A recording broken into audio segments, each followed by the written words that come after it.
Good afternoon, and welcome to Mindfulness During a Crisis, a Survival Guide. This is the third in the series of Healthy Connections special presentations of Survival Guide series of webinars related to the COVID-19 pandemic. Today's keynote presenters will be Katrina Jefferson, who is a registered therapy supervisor, certified trauma therapist, and owner and therapist at Peachtree Center for Wellness and TLC Services. Katrina will be joined by Andrea Roy, the West Virginia Time 4K, or Trauma-Informed Mindfulness Engagement for Kids Project Coordinator. Please note that we are recording today's presentation and will archive the information presented on Healthy Connections YouTube channel shortly after the conclusion of today's live webinar. You can use the Q&A feature in your WebEx player to submit questions for our experts at any time during the presentation today. If you're not familiar with how to use the Q&A feature in WebEx, not to worry, we'll give you a how-to guide coming up in just a little bit. In addition to our two keynote presenters, I'm Shannon Wright, and we'll be kicking things off today. I'm with Quality Insights. The session today is being produced by Misty Dyke, who is a communications lead for Quality Insights. And at the end, we'll hear from lead project coordinator Crystal Welch to wrap things up in today's presentation. If this is your first time attending a Healthy Connections webinar, welcome. If you're not familiar with our group, we are a coalition based in Huntington, West Virginia that helps pregnant women, mothers, and their families navigate treatment and support services available in the community. Healthy Connections consists of more than 30 Huntington area agencies working together with the shared goal and mission of helping families in our community. I mentioned I'm with Quality Insights, as are Crystal and Misty. We are proud to be a member of the Healthy Connections Coalition and have been for almost 3 years now.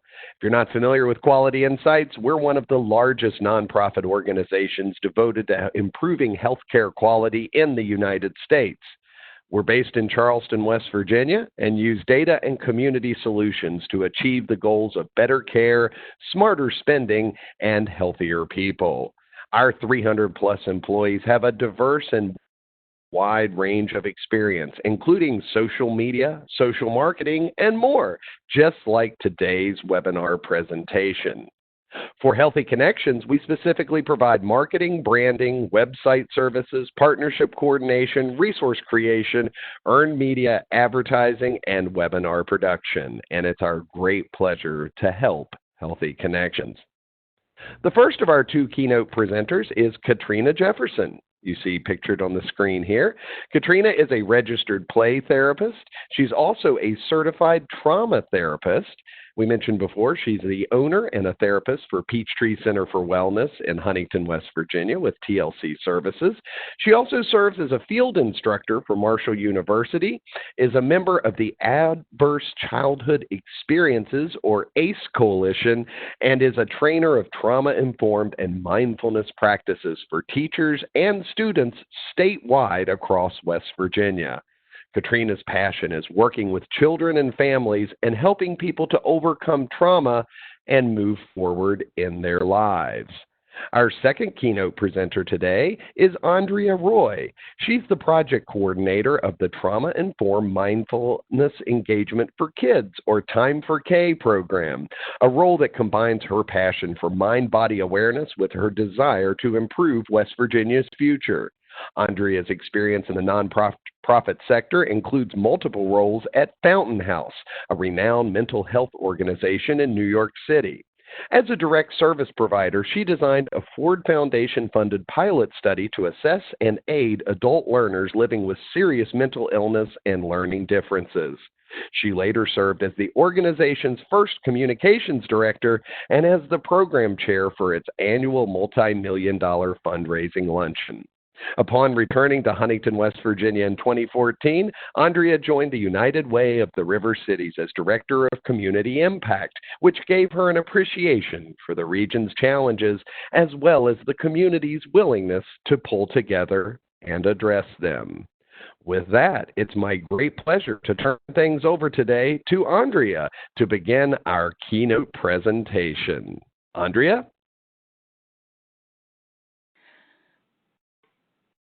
Thank you so much, Shannon, and thanks to everyone who's taking the time to join us today. I feel comfortable speaking for Katrina when I say that mindfulness practices are meaningful to both of us personally and professionally, and we're very grateful for the opportunity to share that with you today. So let's get to it. When we are talking about mindfulness, it's helpful to define our terms because I think people have a lot of different ideas about what that means. But mindfulness really is the basic human ability to be fully present, aware of where we are and what we're doing, and not overly reactive or overwhelmed by what's going on around us, according to mindful.org. In a nutshell, it's being present in the moment without judging it. All humans have this innate capacity to be mindful, but I would argue that pretty much everything in our modern culture works against us in trying to achieve that. But we can increase our ability to access that capacity with practice.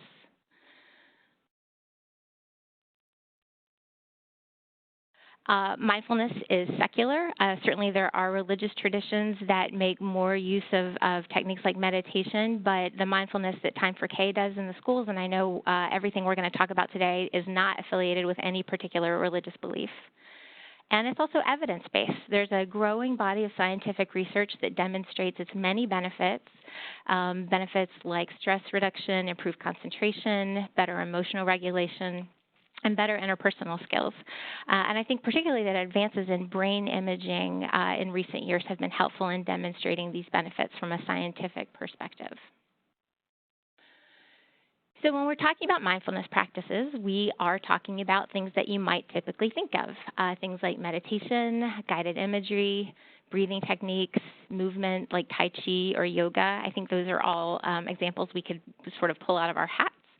And we're going to delve into those later, but one of the points we want to make today is that almost anything you do in your daily life, if you bring your full focused attention to it, can become a mindfulness activity.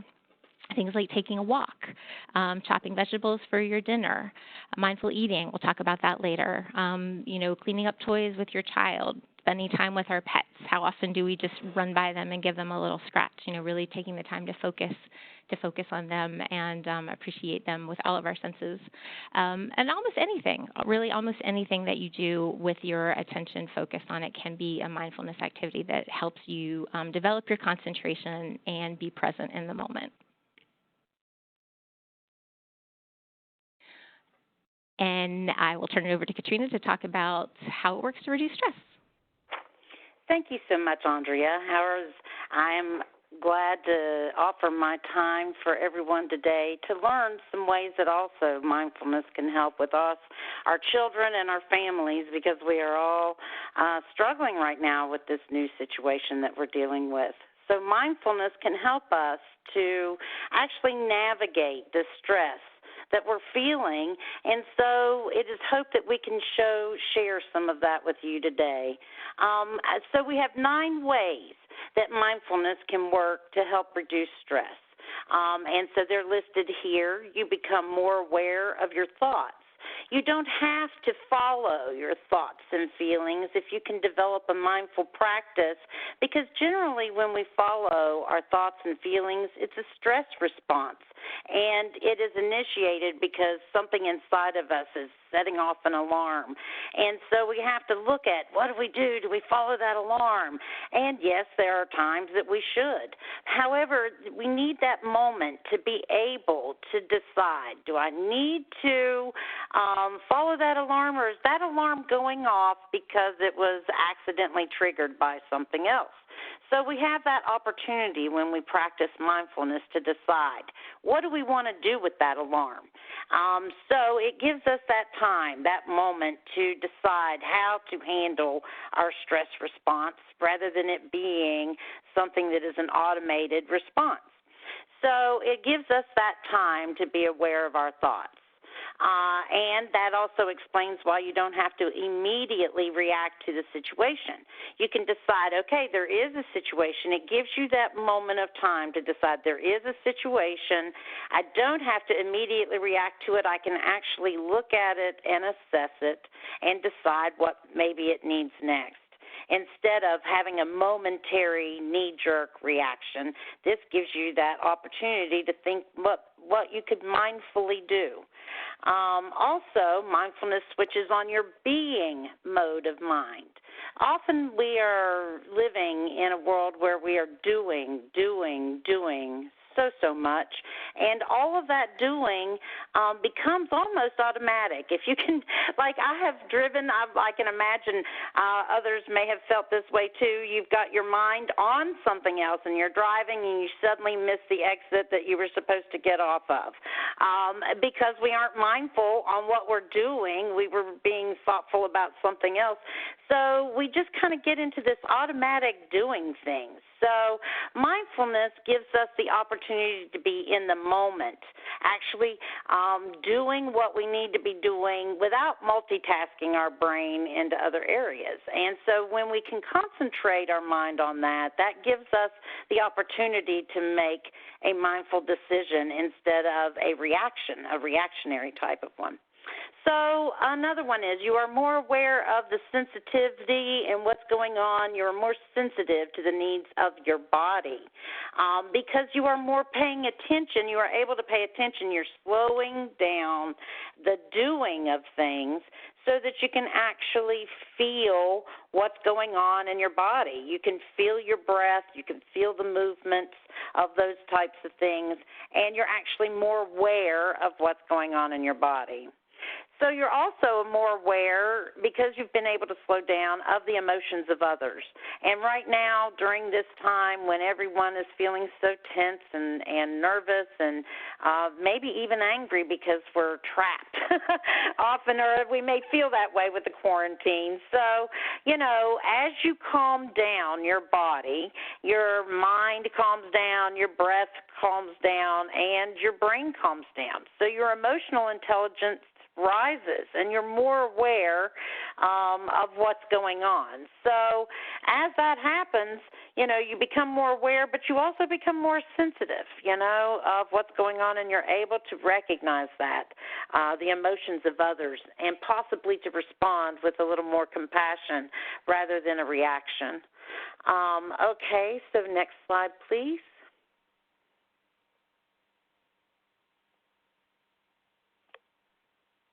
Next slide, please.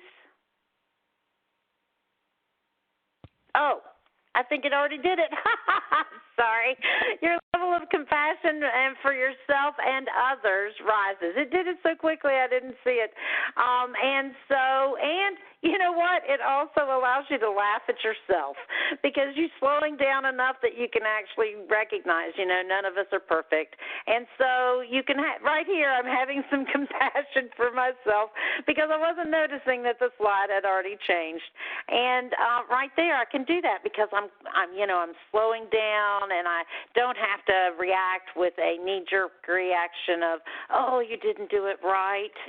I can say, oh, it's all right. I can have a little compassion for myself. And, that will help with others when you can do that.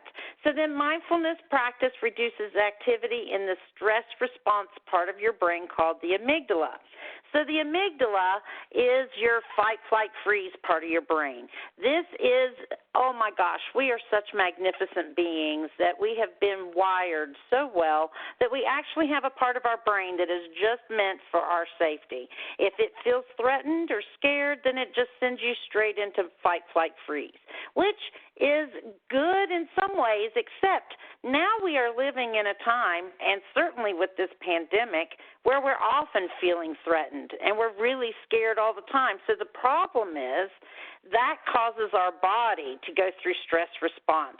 Our nervous systems react, everything around us reacts, and so therefore we feel very like on the edge all the time. And if we feel on the edge all the time, then we're going to react as though we're on the edge all the time, either in fight or flight or freeze. And think about yourself, if you feel scared, what do you often do? Do you get angry with it, or do you feel like you can't stand it and you have to get away? That's the flight. Or do you freeze, just kind of like you're stuck and you really don't know what to do? We all have those moments. So mindfulness helps us to get past that moment. It helps us to not necessarily follow that fight, flight, freeze. It gives us that time to decide, is this threat something that I need to do fight, fight, freeze for?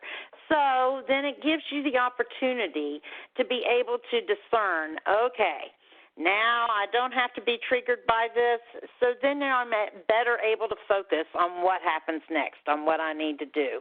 So if you have a practice of being able to calm down your brain and get yourself in a place where you can concentrate and focus, then you almost have an emergency plan for yourself so that you can just kind of calm down and then focus on what's next. So you are better able to focus once you calm your mind down, your body down, and your thoughts, your feelings. Then you can go with the flow and get into a zone of mindfulness and wisdom, actually. So then the last thing is you can reframe your attitude about the stress. It no longer needs to be the primary thought. You can notice that there's a stressor there, but it doesn't have to be everything that you're doing at that moment or on that day.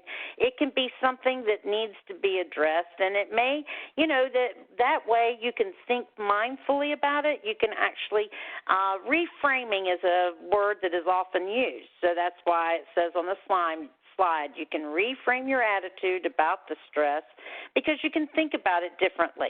You don't have to feel like it's an emergency at that moment. You can think of it and kind of break it down into a factual, okay, this is the situation and this is what it needs, so let's see what we can do to follow through with that. Okay, I think that wraps up about the different ways. Now, there are many, many other ways I think that mindfulness can help with reducing stress, but these are some specific things that we just wanted to point out. Now, another thing that we like to do here at Peachtree Center for Wellness and with the kids that I work with is to use, because mindfulness is about being present in the moment, our senses are actually a great pathway to get present in the moment. That's why I said our bodies are so magnificent. They actually have everything in us. We have everything in us to be able to become mindful and be wise. And we can use our senses in many ways to be present, to take ourselves to the present moment. The reason we want to be present in the moment is because if we are thinking about the past and we are focused on memories of the past, those are things that we cannot change, and because we cannot change, it often makes us feel sad, kind of depresses us. If we are worried about the future, we get tense and a little anxious because we're trying to make plans for something that we often don't have control of. But if we are focusing on the present moment, and we can help our children even to focus on the present moment, then we're giving them a tool for a lifetime to be able to help themselves to get grounded and not follow those urges, those thoughts, those feelings that might lead us all over the place. So one thing that we do is we make sensible sacks. Sensory exercises help, and so one of the things, it says sensible sacks and including scavenger hunt. Okay, so the kids love this, to go on a scavenger hunt for things that, as you see in the picture there, it illustrates something that they can see, something that they can hear, something they can taste, something they can touch, and something they can smell. Now, one thing to know, that the sense of smell is actually the strongest sense that we have in our body. And I don't know if you can think about it, but think of a smell right now. Think of a scent that you remember smelling when you were growing up. Something positive, something pleasant, something like cinnamon or vanilla, things that, now, ironically, I went to the smell, that's funny, I went to the smell of foods. And so obviously, because many of us like those types of things for comfort, we can go to that. But it could be the sense of a smell of a flower. That's one thing I really enjoy during this time of year is the smell of a flower. I love to go out and smell the flowers when things are blooming. Lilacs just got done blooming, several different things, tulips, and the things that have a smell. So it could be any sense of smell, but the sense of smell is so strong it can quickly ground you. So this is an activity where we are encouraging children to find things that they can get grounded with, and it's a hands-on activity that helps them. So then by the time they get done, they have a toolkit. They actually have a mindfulness toolkit, and you can do this too. I would encourage you to do this for yourselves. Make a mindfulness toolkit so that when you are triggered, when some of that is triggering on the outside, fears, threats, concerns about the past or about the future, and you want to be able to get present in the moment, seek out your mindfulness kit, because you'll have something in there for each one of your senses to get grounded with. Okay, so if we could go to the next slide, please. Let's see. Okay, so enjoying this, okay, that's fine.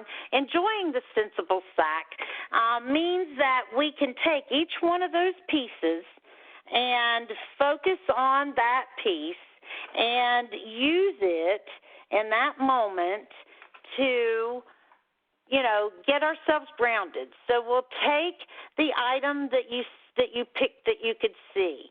Some people pick bubbles.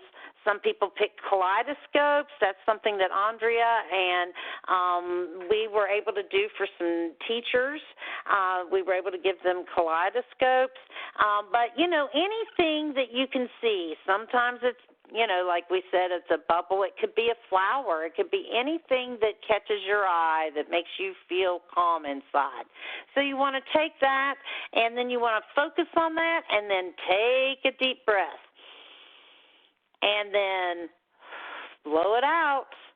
So then you want to close your eyes, inhale the smell, and take a deep breath. Focus on sounds that that you can focus on, and take a deep breath. Hold and focus the item that you have to touch, and take a deep breath. And then focus on what you can taste, and take a deep breath. So there's something in that grounds you for every one of your senses, and that can, by the time you get done with that, you could spend a week on each sense. You could do it any way you want, but it's a fun activity for yourself and children to get grounded. Okay, so next slide, please. Another sensory activity that we like to do in the Time for K program, and that you can do anywhere you are, is the 5, 4, 3, 2, 1 exercise, which you see described on the slide. Essentially, you just, wherever you are, you inventory your surroundings and how you're feeling, and you find 5 things that you can see. You might want to try to find things that aren't so obvious, maybe like a little crack in the wall or a piece of fuzz somewhere. Then 4 things that you can feel. This can be like your shirt on you, the feeling that you feel sitting in your chair, the breeze on you. 3 things that you can hear, 2 things that you can smell, and then 1 thing that you can taste. And by the time you get to the 1 thing that you can taste, you will be fully in the present moment. You can do this with your kids as kind of a longer meditative type exercise that goes more slowly, or it can be something that you post up on the wall, and anytime people need to reconnect and kind of get a sense of themselves, they see, and they can just quickly go through the inventory and find the things that appeal to their senses. But I've talked to elementary school counselors who use it like that, and I've talked with friends of mine who are in therapy whose therapists also use this technique. So it's great for all ages as a quick way to connect you back into the present moment if you're upset or stressed or just feeling a little disconnected. Other techniques, as I mentioned earlier, so many of the things that we do every day can be turned into a mindfulness practice. And a mindful walk is a great way, now that the weather is turning and it's a beautiful spring outside, plus the fact that we can actually go outside as long as we keep a proper social distance makes this a great activity. The spring is bursting out. It's beautiful here in Huntington. I hope it is where you are too. There are flowering trees everywhere. So we can go out to take a walk. And there are several ways you can do this. You can just do it by paying attention to the sensations that you get as you're walking. What does it feel like when your feet are contacting, or what do you feel like in your shoes? How does it feel when they contact the ground? How does it feel when you're shifting your weight back and forth? Just really paying attention to how you move through space and what that feels like in your body. Or you can be a little bit more external and observe all the things that are going on around you, everything that you can see around you, paying attention to that, and maybe listing them, listening to the birds and other sounds. If there are flowers, touching them gently, smelling things. I'm not sure about tasting so much on your mindful walk, probably not, but your other four senses, this is a great way to get out, get a little bit of exercise, and then also take advantage of the opportunity to connect with yourself and pay a little bit more attention to something we do every day but probably don't think about very often.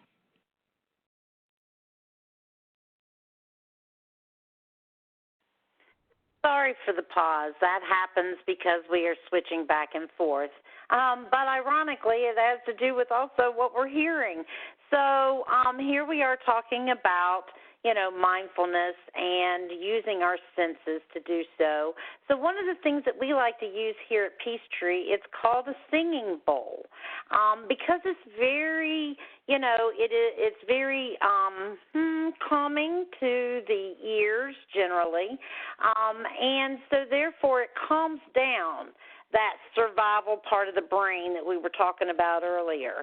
And so it calms it down almost like a mother singing to a child does.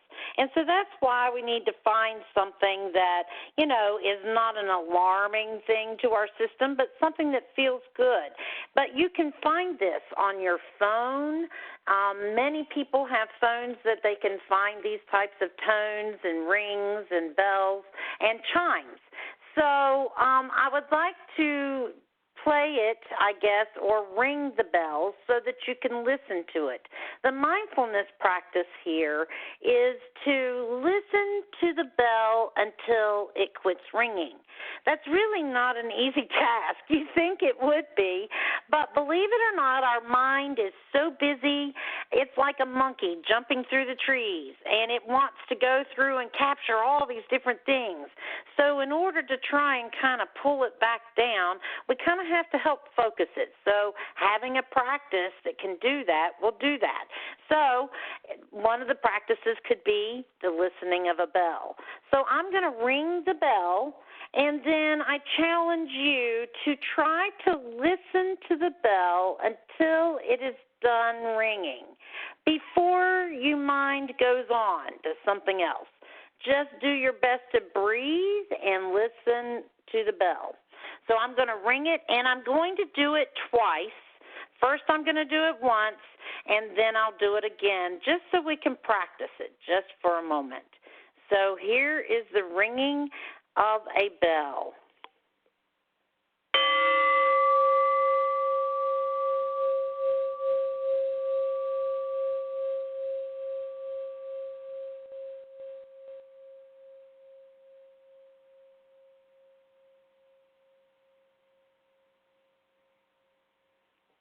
Now we're going to do that one more time.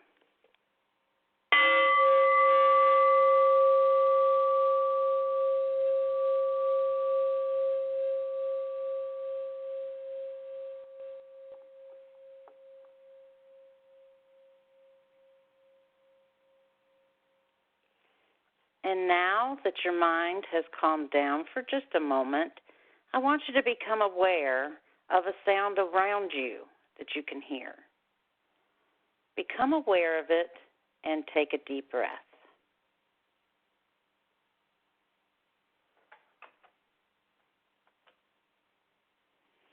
All right. So I hope that was helpful.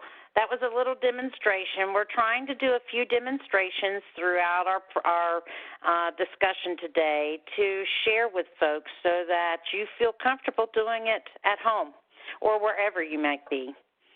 Okay, so next slide, please. Andrea, I think that's you. Hi, that's me. So to appeal to our sense of touch, sensory bins are a great tool. Sensory bins are just a tub or a large container that are filled with materials or objects that stimulate the senses. And these can be really convenient and easy and inexpensive to put together. Household items like dry pasta, dried beans, or uncooked rice can be used to fill a sensory bin. If you have like a Sterilite container at home, or even just a shoebox would work, although the clear container is kind of nice, particularly because it's sort of fun to dye the pasta or the beans or the uncooked rice to make not only a nice tactile experience, but also a really great visual experience. But these bins, you put them together, and you just kind of plunge your hands into them whenever you need to reconnect. In addition to those sort of hard things, you can use cotton balls, you can use fuzz if you have crafting items around. Those are great. And then in addition to what you might have lying around, things like water beads, I think their brand name is Orbeez, you can order online. That is lots of fun. We have a few bins around the Time for K office, and my hand is always in the water beads whenever I'm near them because they feel just so satisfying. Mundo, you have a quick recipe there, and I think on the last side, actually, there are some further resources. Mundo is just a really simple sort of tactile thing to make just out of flour and oil, and you can also add food coloring to that. It's satisfying to hold, but not quite as messy as slime, so that can be a great option too. There are so many ideas online for sensory bins. Different colors, different textures, toys and things that you can hide in, and different ways that you can use them. Most of the online ideas, even though they're great resources, really stress this for use with preschoolers, but I can tell you that like I said, I love the Orbeez. Everyone in our office loves the Orbeez. They're really good for any age. So that can be a really fun thing to put together and then to have on hand whenever somebody feels the need to just reconnect. Mindful eating. So how often do we just inhale whatever is in front of us because we're in a rush and or we're very hungry and we don't take the time to savor it and really enjoy what we're eating?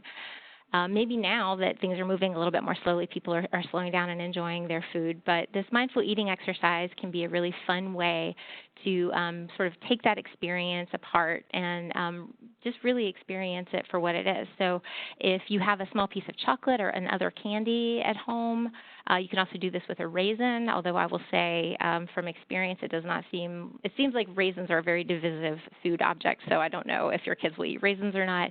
But any kind of small thing that you can put in your mouth, it's better if it's something that melts. You can ask your child, or you can do it together, to put it in your mouth and hold it there and not chew into it and just let it melt.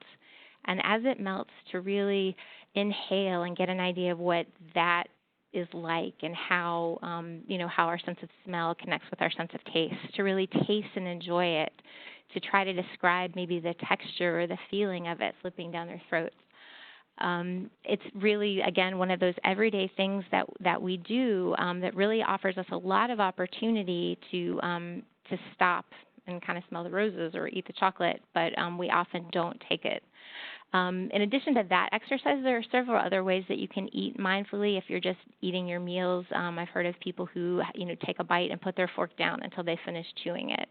So, just another idea, kind of a fun exercise that you can try to see how that enhances your experience of this everyday thing that we do, and if it contributes to any kind of, present moment awareness that we're trying to cultivate.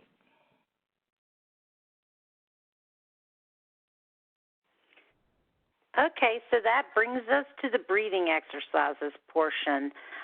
Breathing is a wonderful way to develop mindfulness practice. Your breath is constant. It is always there. You always have it. You don't have to carry it with you. You don't have to look for it. It's right there, always. So it's a cornerstone technique. You can do it anywhere. It costs nothing, and it's always there for you. So it's really ideal to use because it also is similar to, let's say, a metronome or something that you can recognize that kind of keeps time. It rises and it falls, it rises and it falls, and it's just one of the best ways to develop mindfulness. So one of the things that I know, it helps us to handle that. It gives us that moment before we have that knee-jerk reaction. If we can take a couple of belly breaths, then we can have that moment, because there's actually neurons in your brain that tell your body to calm down. It's really kind of exciting to think about how your body works. But if you take a deep breath, and it is a belly breath from your belly, and your belly goes out, and you pull it all the way up to your shoulders, there are neurons in your brain that literally tell your body to calm down. So the way it works, you take in the deep breath, and then the neurons say, calm the body down. So one trick to know about belly breathing is you want to let your exhale be longer than your inhale, because that's the part that really calms the body down. So one time we were doing yoga here at Peachtree, and I had a guy coming out, and he was getting ready to go to college in Texas. He was moving from here. He had never left home, and I said, wow, this must be a really stressful time to leave your home. You've never gone anywhere new, and now you're flying all the way over to Texas and going to college. And you know what he said? He said, 3 deep breaths and I can do anything. And I said, where'd you learn that?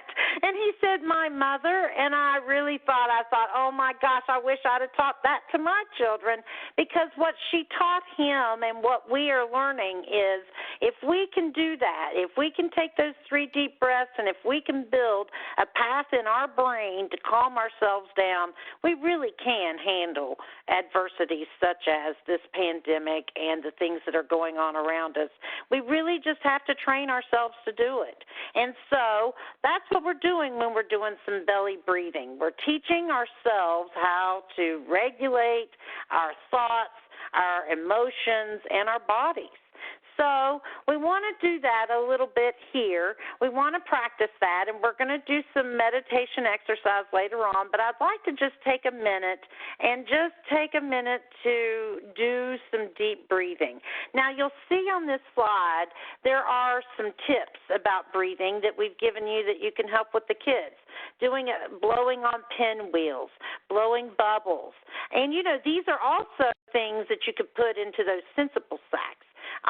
So breathing buddies are wonderful. Like if you're teaching your child how to breathe, and they can pick one of their favorite stuffed animals and put it on their belly. Then they take a deep breath and they watch that little stuffed animal go up and down. Then they're really learning how to take a deep breath, a deep diaphragmatic breath that's going to calm themselves down. So let's take a moment and just take a couple of deep breaths. We'll take 3, since I think 3 seems to be the magic number to calm ourselves down.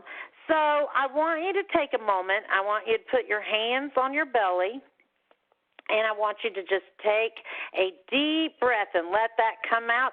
And remember, try to let your exhale be a little bit longer than your inhale. So at the count of 3, we're going to take a deep breath. 1, 2, 3. Take a deep breath.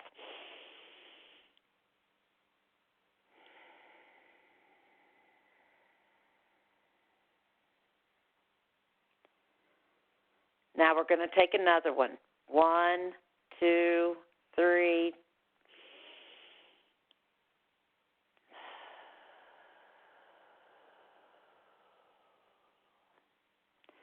Now we're going to take just one more. 1, 2, 3.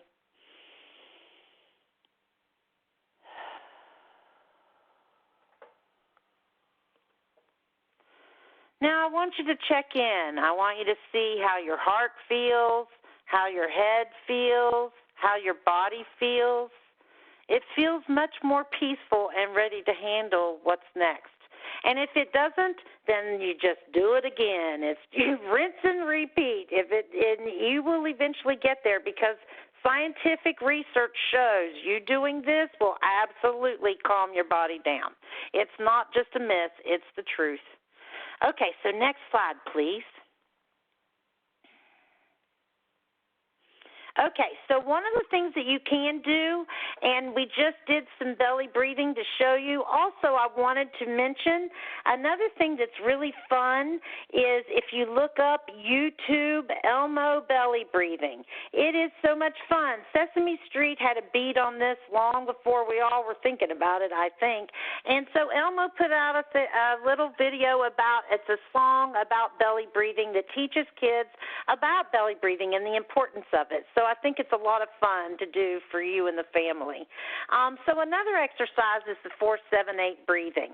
So remember when we were breathing, so you would inhale for the count of 4, such as I'm going to start an inhale, 1, 2, 3, 4, and then hold it for 7, 1, 2, 3, 4, 5, 6, 7, and then exhale for 8.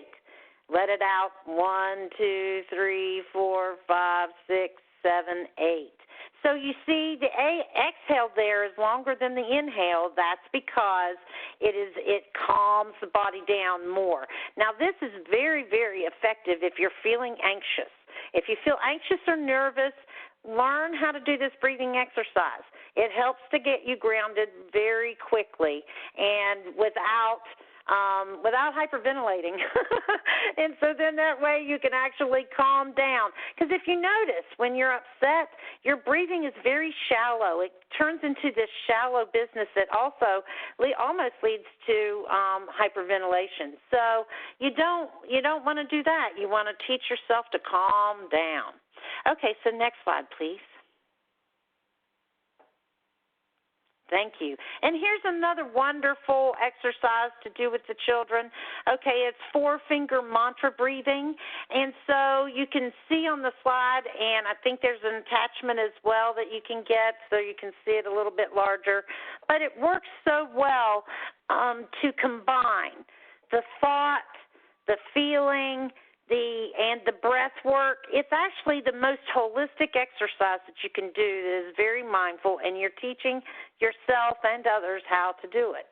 So it's so much easier to do when you take this moment. You've got your fingers, you always have those, so you can think of a mantra that is really important to you. Let's say you need to calm down.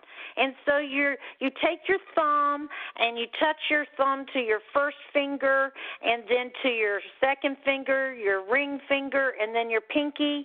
And as you're doing that, you say, I can calm down. And then you take a deep breath. And so you are combining all of your body, your senses, your breathing, your fingers, your movement.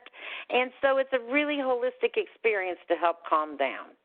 Okay, so I think that covers the 4-finger mantra breathing. Let's see, bunny breathing. Can you take it over with that? Andrea, can you speak about bunny breathing real quick? Oh, sure. Bunny breathing is a really simple technique that, a lot of the breathing that we've talked about is meant to be very relaxing and calming. And bunny breathing is meant to be more of an energizing technique to kind of help you be more alert and focused. And I don't know about you all, but even though I'm getting plenty of sleep, I find myself feeling really tired during this whole quarantining at home experience, and very sluggish. So this is a great technique to just kind of get your energy up. It's just 3 quick sniffs in through your nose and then a long exhale through your nose and 1 release. So I don't know if you'll be able to hear it over this, but it's like, and as you breathe in, you take those sniffs. They're almost like quick sips of air, but you still want to make sure that you get a good deep belly breath so that you're inhale, inhale, inhale, and then exhale. And if you do that 5 to 7 times, you should feel a little more focused, relaxed, and alert.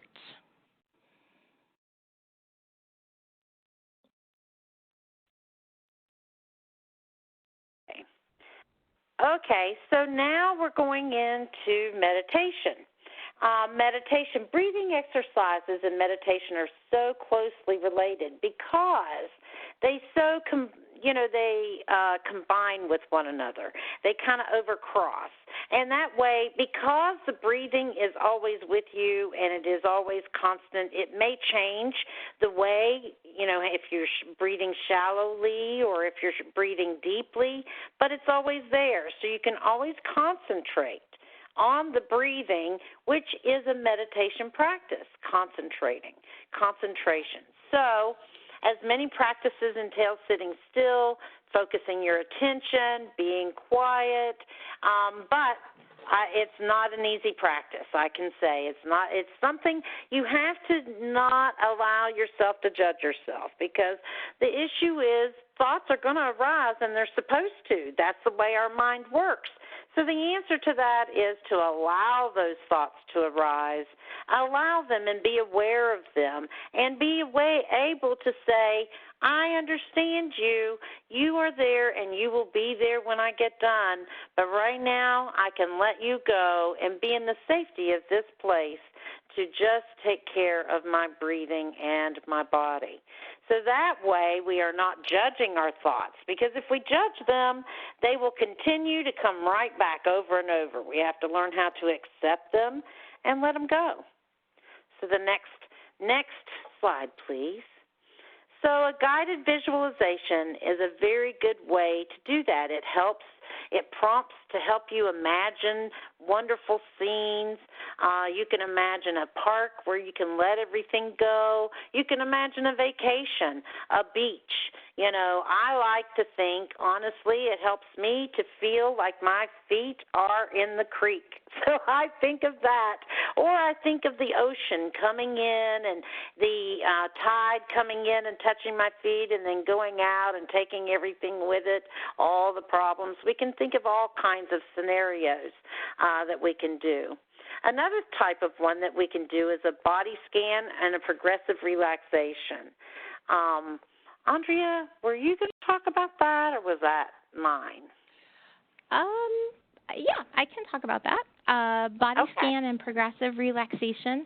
It's a type of meditation where you check in with your body parts in an organized fashion. And you can do this in a lot of different ways. If you're having trouble sleeping and you're lying in bed, you can do kind of a longer version of this where you go from your feet and you can either tense and relax them, or you can just bring your awareness there for a moment, then up your legs, to your pelvis, your abdomen, your shoulders, to your head, just tensing and releasing and letting all that go, or just bringing your awareness there and maybe sending a little compassion to those parts of your body. So this can be kind of a lengthy exercise, or you can do just a quick check-in. If you're somewhere and you're starting to feel a little disconnected, you can just bring your awareness really quickly to maybe your hands, your feet, and your heart as a way to, just get back into your body and not get caught up in whatever is worrying or causing anxiety. We were going to do a body scan exercise, but since our time is running out quickly, I don't think we have time, and I also don't think it would be super helpful to do a rushed body scan. It sort of flies in the face of what it's good for. So I do want to take this opportunity actually to say that Time for K, as this COVID crisis has been unfolding, we have taken to YouTube since we cannot be in the schools to do our program. And so that link is also on the last part of the slides, and there are a few guided visualization videos so that, they're really geared toward children, but they're good for anybody. You could do with your family, or you could direct your child to, and there is also a body scan. So, please make use of those resources. And anything that sounds interesting, there's generally a lot of resources for online, but we are trying to kind of extend our reach and keep in touch with the schools that we're in locally with this project. So, Katrina, I think you were going to take gratitude.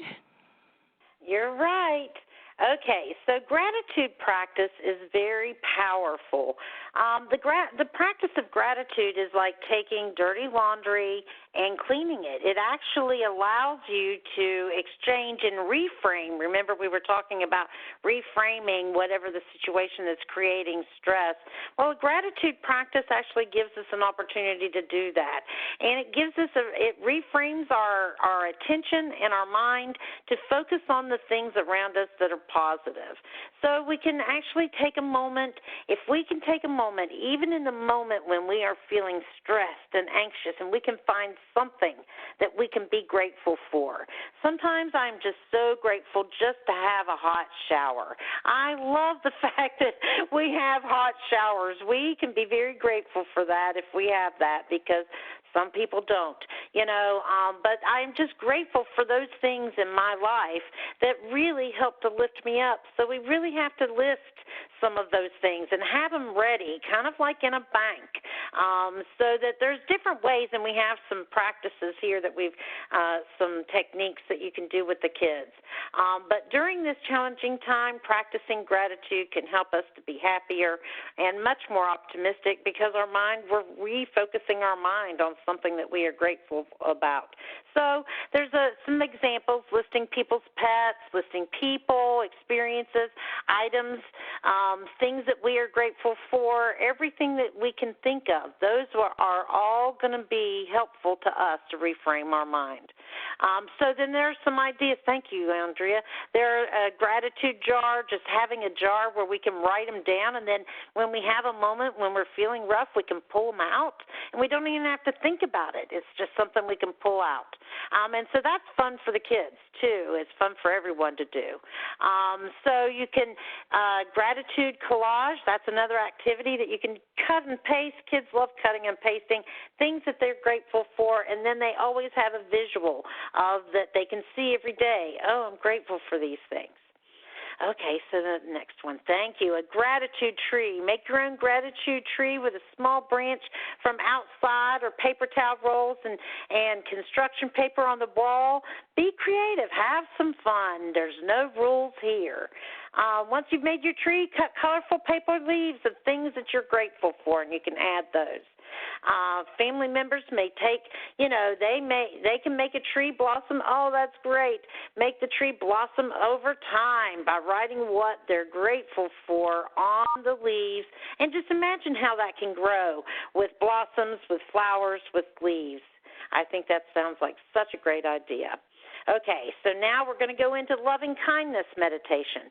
This is really important. Lovingkindness Meditation, it's an exercise in which we consciously wish for the well-being and happiness of ourselves and others. It cultivates self-love, self-worth, and empathy, and it helps us to recognize that no matter how different we are from everyone else in the world, we all share the same desire to be well in the world. And isn't that what we all have right now? We all want to be well. So practice loving kindness. That is, we can say, may we be well, happy, and peaceful. And you can see it on the slide. May I be well, happy, well, and peaceful.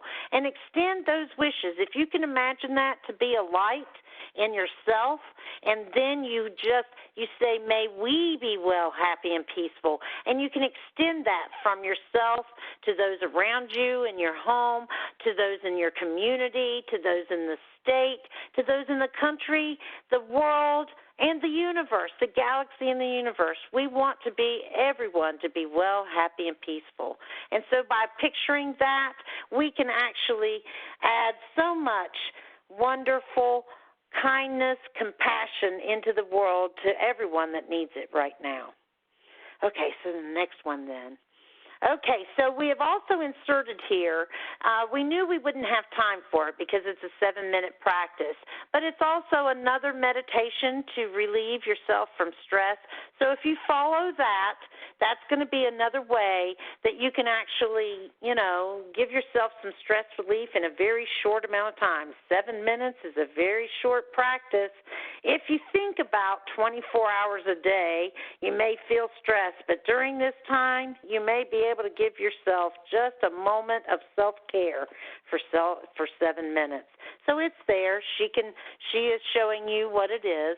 And then I also included something there for the kids to use about where do I feel, because we feel these different things in our bodies at different times, and we want to become mindful of where we feel things in our body. So that can help us to move it from our body and outside of us. So we got to become mindful where we ourselves feel things in our body and where our kids do. That way we can breathe, we can move, we can do all kinds of things to feel it to be able to identify where it is, connect with it, and then give it some compassion. And that way we can let it go, just like when we're doing our breathing practices. I think that's all for that one, Andrea.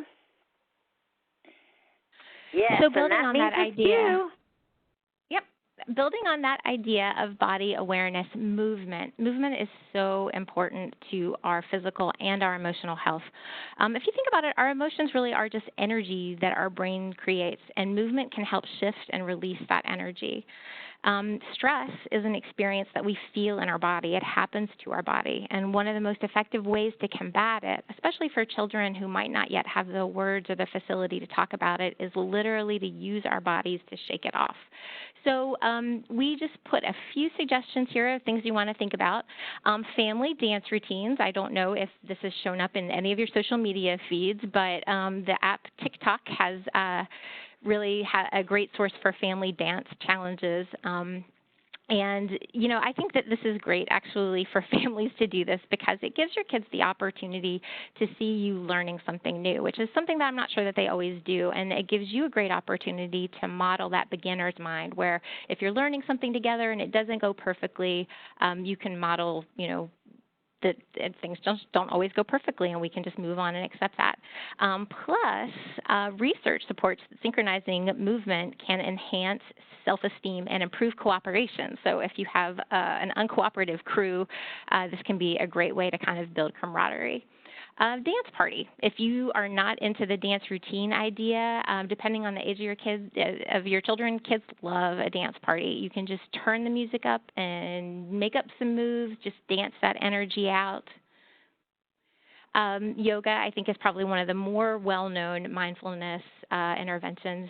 So a lot of resources for that, too, that we just wanted you to be aware of. Cosmic Kids is the YouTube channel with a lot of different movement and meditation exercises. And then locally, the Karma Yoga Institute also has a YouTube channel, and all these links are on the back of the presentation, but there's a YouTube channel with kids' yoga practices and different meditation practices that you all can do at home. And just a reminder that any physical exercise can be mindful if we bring our whole attention to what we're doing and how our bodies are feeling while we're doing it. Keeping in tune with how our bodies are moving, what that experience is like for us, and what's going on around us is a great way to focus our attention and become more mindful. Here is the resources page that I mentioned. And I think I'm going to take it to Katrina to wrap it up.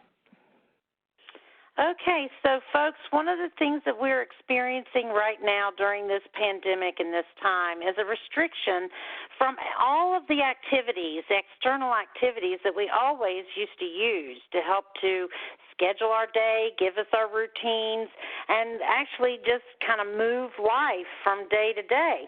And we've been, restricted from a lot of those things that are favorite things to do. So I think it's a perfect time for us to develop our mindfulness, to work on our internal resources that will help us to find self-regulation and actually become resilient during a very difficult time. So thank you for joining us, because I think that if you can use some of these ideas, I think it will help to develop that internal sense of worth and be able and sense of ability to have a sense of control, even though we can no longer, always plan on these external things that we used to rely on. So thank you for your time, and I hope we've been helpful at this time. Andrea, anything else you want to add? No, just to thank everyone for attending. I know we're right at 2 o'clock. I don't know how the organizers want to handle Q&A, so we'll just wait to hear. Well, this is Crystal Welch. This hour is one of the fastest hours, I think, and I certainly have enjoyed being able to relax and participate in some of these exercises myself. So I know we're at the top of the hour if folks have to drop off, but we have had some questions to come in. And then also Misty Dyke has posted some of the resources in the chat window if folks want to check those out before they drop off. But, we're just going to kind of go ahead and get a couple of questions. For those that are looking for questions, at the very bottom, if you hover over your screen, you'll see these little bubbles, colorful bubbles on the bottom pop up. And the black one with 3 dots is for quality assurance. Goodness. Question and answers. So I just want to turn it over now to Misty Dyke, and she will be able to facilitate our Q&A portion. Thanks, Crystal. We have a few questions that have come in, and I'll pick a couple of them out here. First one says, carving time out for myself makes me feel guilty, like I'm being selfish by not choosing to spend time with my kids. Do you have any suggestions for? I do. I can answer that. Okay, great. Go ahead. Okay, so is that okay with you, Andrea? I think so. You can hear me. Okay, great. Okay, so here's the deal. Your children need you. You are a primary resource. If you don't take care of yourself first, your children you. So the idea is I understand, I so understand. I'm a mother myself. I have 2 grown young men now, and so I remember that mother's guilt always, but I also have learned, you have to take care of yourself first. There's an analogy that is often used in this kind of situation. If you've ever taken a flight and been on a plane, and they say if there's an emergency, you have to put your mask on first, and then you can put the mask on your child. That's the same thing that mindfulness is for you. It is your oxygen mask to take care of you so that you will have the energy, the compassion, the love, and the ability to take care of your child. So please take care of yourself first. It is not selfish. It is actually what you need to do to be able to move forward. Can I just add quickly, I don't know how old your children are or what kind of activities that they would be engaged in, but, if you were to engage in some of these mindful practices together, that can help. And, especially things like meditations and like the body scan and those sorts of things. If you're reading like a guided visualization to your child, you need to give them time to respond to that prompt. And you can use that time to do your own deep breathing, to do your own kind of self-care. So you can kind of sneak in moments like that. I know it must be really challenging right now, but hopefully, some of these practices that you can do together can help. That is great insight. Thank you both. The next one we have here is a comment more than a question. It just says that I love the sensory bin ideas, and I will definitely be looking them up online. And another question, what about kids who have ADD or ADHD? They often have a hard time with focus. What would be a good first step?